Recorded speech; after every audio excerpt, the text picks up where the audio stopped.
the Quran, you'll see that Allah subhanahu wa ta'ala has two ways in which creation is described. Meaning, there's two ways in which things were created by Allah. So for example, if you look through the Quran and you'll read certain places, it says that Allah subhanahu wa ta'ala created everything in 6 days. Right? He created the heavens and the earth and us and everything that we see around us. He created them within 6 days. So that's one way in which Allah subhanahu wa ta'ala creates. Then there's a second way. And the second way is, and people hear this all the time, that Allah subhanahu wa ta'ala, when He desires something to exist, He says, kun fayakun, be and it is.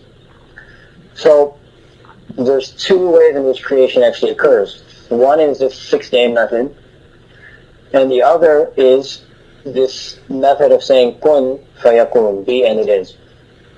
Those things which are created in the 6-day method, they are called or classified by scholars as alam al-khalq, the world of creation.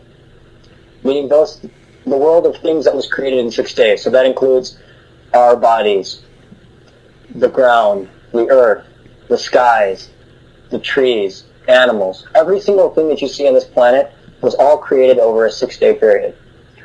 Those things that were created through the statement kun fayakun is called alam al-amr, the world of the command. Those things which are created by the command.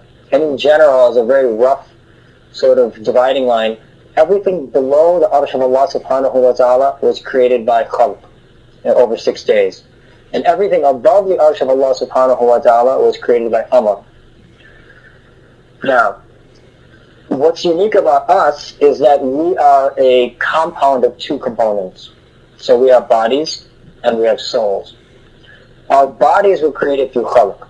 They were created across the 6-day period. They are from below the arsh. And our souls were created from amr. So you have to understand this, because this is one of the fundamental concepts in tasawwuf. That our bodies, our actual physical bodies, were created through khalq, and our souls were created through amr. Now in general, those things that are created from khalq, they take their sustenance from khalq. For example, our bodies. The clothing that we wear, it's from khalq. So the clothing comes from plants, and plants are from things that were created. Similarly, the food that we eat, that food is from khalq. Similarly, the houses that we live in, those houses are made of brick and mortar and wood, and all that stuff is from khalq. So the body, which is from khalq, takes its sustenance from khalq, from the created things. And the soul, which is from amr, takes its sustenance from things from the amr.